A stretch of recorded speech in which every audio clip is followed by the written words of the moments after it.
অনুপ্রেরণা ও সফলতার 5টি ছোট গল্প। 24 বছর বয়সী এক ছেলে ট্রেনের জানালা দিয়ে বাইরের দিকে দেখছিল আর চিৎকার করে বলছিল, বাবা দেখো, গাছগুলো সব পিছনের দিকে চলে যাচ্ছে। বাবা হাসছিল এবং পাশের সিটে বসা এক জুটি ছেলেটির এমন বাচ্চা সুলভ আচরণ সহানুভূতি দিয়ে দেখছিল। হঠাৎ করে ছেলেটি আবার চেঁচিয়ে উঠল, বাবা দেখো, মেঘগুলো কেমন আমাদের সাথে দৌড়চ্ছে। পাশের সিটে বসা জুটিটি আর নীরব থাকতে পারল না। বৃদ্ধ বাবাকে বলে ফেলল, আপনি আপনার ছেলেকে ডাক্তার কেন দেখাচ্ছেন না? উত্তরে হেসে বাবা বলল, আমি দেখিয়েছি, আমরা হাসপাতাল থেকেই আসছি। আমার ছেলে জন্ম অন্ধ, আজকে সে তার চোখের আলো ফিরে পেয়েছে। আজকে সে সবকিছু নতুন করে দেখতে পাচ্ছে। পৃথিবীতে প্রতিটি মানুষের একটি গল্প থাকে। কাউকে ভালোভাবে না জেনে তার সম্পর্কে কিছু বিচার করা ফেলা ঠিক না। সত্যিটা আপনাকে চমকে দিতে পারে। নাম্বার 2। সমুদ্রের মাঝখানে এক জাহাজ প্রচন্ড ঝড়ের মধ্যে পড়ে লণ্ডভণ্ড হয়ে গেল। সেই জাহাজে বেঁচে যাওয়া এক যাত্রী ভাসতে ভাসতে এক নির্জন দ্বীপে এসে পৌঁছল। জ্ঞান ফেরার পর প্রথমে সে আল্লাহর কাছে প্রাণ খুলে ধন্যবাদ জানালো তার জীবন বাঁচানোর জন্য। প্রতিদিন সে দ্বীপের তীরে এসে বসে থাকতো যদি কোনো জাহাজ সেদিক দিয়ে আসে এই আশায়, কিন্তু প্রতিদিন তাকে হতাশ হয়ে ফিরে আসতে হতো। মধ্যেই সে সমুদ্রের তীরে তার জন্য একটা ছোট্ট ঘর তৈরি করে ফেলল। সমুদ্রের মাছ ধরে এবং বন থেকে ফলমূল শিকার করে সে বেঁচে থাকলো। এরই মধ্যে সে একদিন খাবারের খোঁজে বনের মধ্যে গেল। বন থেকে সে যখন ফিরে এলো তখন দেখলো সে তার রান্না করার চুলা থেকে আগুন লেগে পুরো ঘরটি ছাই হয়ে গিয়েছে এবং তার কালো ধোঁয়ায় আকাশ ভরে গিয়েছে। লোকটি চিৎকার করে উঠল, হায় আল্লাহ, তুমি আমার ভাগ্যে এটাই রেখেছো।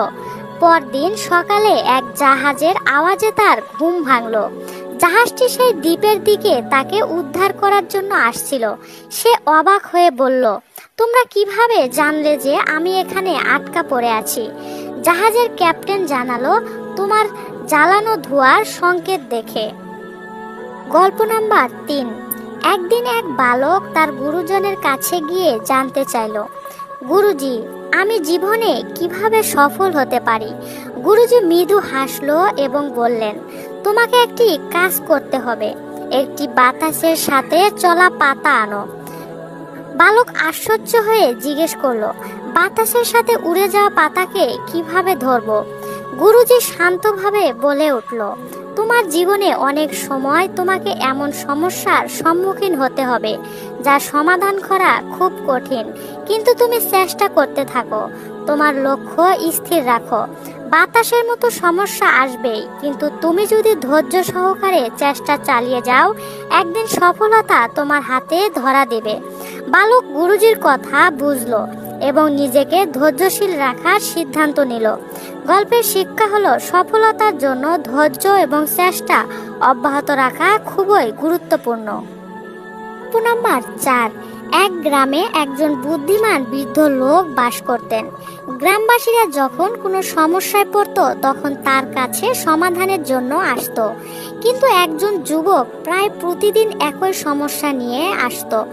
একদিন বৃদ্ধ তাকে একটি শিক্ষা দিতে চাইলেন, কিন্তু যুবকটিকে বললেন, একটি গ্লাসে লেবুর রস নিও, এবার একটু চিনি মিশিয়ে চেখে দেখো।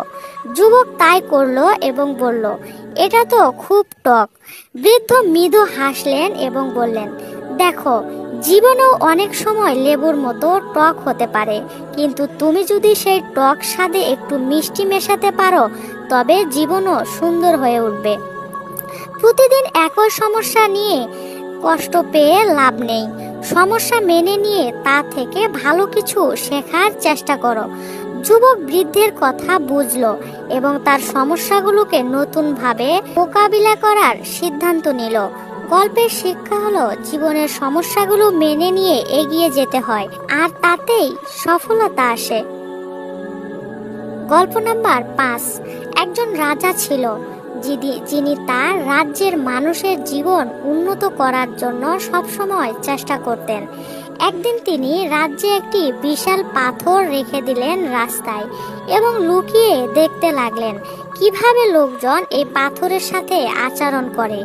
বহু ধনী ও সম্মানিত ব্যক্তি পাথরটি দেখেও পাশ কাটিয়ে চলে গেল। কেউ কেউ অভিযোগ করলো যে রাজা রাস্তাগুলো ঠিকভাবে রক্ষণাবেক্ষণ করছেন না, কিন্তু কেউই পাথরটি সরানোর চেষ্টা করলো না। অবশেষে একজন দরিদ্র কৃষক সেখানে আসলো। তার হাতে কিছু শাকসবজি ছিল। পাথরটি দেখে সে থেমে গেল এবং নিজের সবজি পাশে রেখে পাথরটি সরানোর চেষ্টা করলো। অনেক পরিশ্রমের পর সে পাথরটি সরিয়ে দিল। পাথরের নিচে সে একটি থলেতে সোনার মুদ্রা পেল এবং একটি নোট। সেখানে লেখা ছিল, এই স্বর্ণ মুদ্রাগুলো তার, যে পাথরটি সরিয়েছে। রাজা এসে বলল, জীবনে বাধা আসবেই, কিন্তু যারা বাধার সমাধান করার চেষ্টা করে তারাই আসল পুরস্কার পায়। গল্পের শিক্ষা হলো, বাধা বিপত্তি আমাদের সফলতার পাশে সুযোগ এনে দেয়। যারা সেই বাধাগুলো মোকাবিলা করে তারাই সফল হয়। প্রিয় বন্ধুরা, আমাদের শিক্ষামূলক গল্পগুলি আপনাদের কাছে কেমন লেগেছে? যদি ভালো লেগে থাকে তাহলে ভিডিওটির মধ্যে একটি লাইক করে আপনাদের মূল্যবান মতামত কমেন্টে জানিয়ে যাবেন। সবাই ভালো থাকবেন, সুস্থ থাকবেন। আজকের মতো এখানেই বিদায় নিচ্ছি। আল্লাহ হাফেজ।